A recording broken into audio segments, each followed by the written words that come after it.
Прашањето за недела како неработен ден треба да се постави на седница на Економско-социјалниот совет.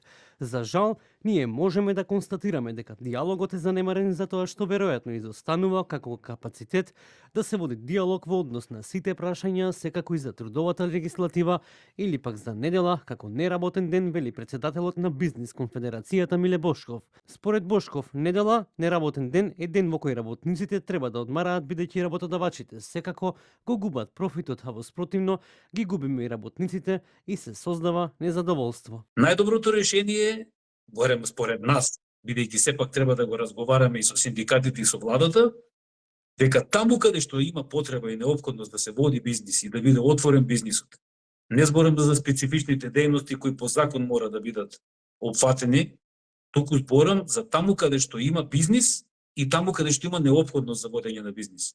Во тој случај работниците точно ќе знаат дека ќе имаат поголема плата, дека ќе имаат надомест, дека ќе имаат одмор, дека тој одмор треба да биде споен или треба да биде раздвоен, или треба да бидеме слободни и умни, дека секој индивидуално треба да ги остварува своите права на начинот на кој тој ги замислил или таа, а не како што ќе му кажат или како што ќе се договорат на некое си друго место, каде што воопшто нема да се однесува за човековите права, за работничките права, за бизнисот и така натаму.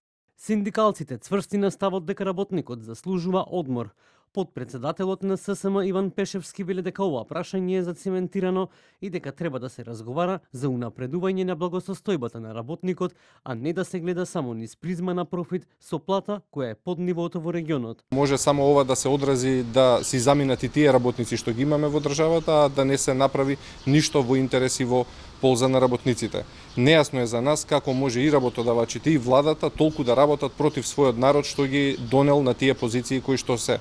Гледаме се поголемо позитивно конто на сметките на работодавачите, а се поголеми минуси на сметките на работниците. И никој да не се освести до денес дека работников треба 2 дена да одмара и треба да добие достоинствена плата за да биде продуктивен и да оди на работа, ние наидуваме на отпор каде што упорно се брка и оној работник што е останат во држава. Со геврек и јогурт не може еден градежен работник денес да врзува арматура, да лепи фасада или да асфалтира улица. Од Бизнис конфедерацијата на ставот дека ова прашање треба да биде меѓу другото и слободен избор на работникот и дека депласирано е да се разговара за недела неработен ден. Нашата идеја е дека овој пат кога разговараме за недела неработен ден, треба да разговараме и за капацитетот колку сме ние спремни како општество да ги прифаќаме сите можни услови за работа. Времето се менува. Можеби веќе луѓето на некои места нема да има потреба да работат и ќе биде депласирано да се разговара за недела неработен ден. Ама на некои дејности, особено во услужните, каде што луѓето, емпатијата, духот се најважни, вештините, занајатот кој го имаат, професијата. За тоа треба да разговараме, дека тоа треба да биде слобода на избор, платена, за да можеме работниците кои ги губиме од ден во ден да ги убедиме да стекнат доверба дека може да работат во Македонија и во недела и во понеделник и било кога со правата и начинот на кој тие се одлучиле дека ќе го прават тоа. Од влада не одговорија како ќе се постават по однос на ова прашање, а ниту кога би била свикана седница на Економско-социјалниот совет.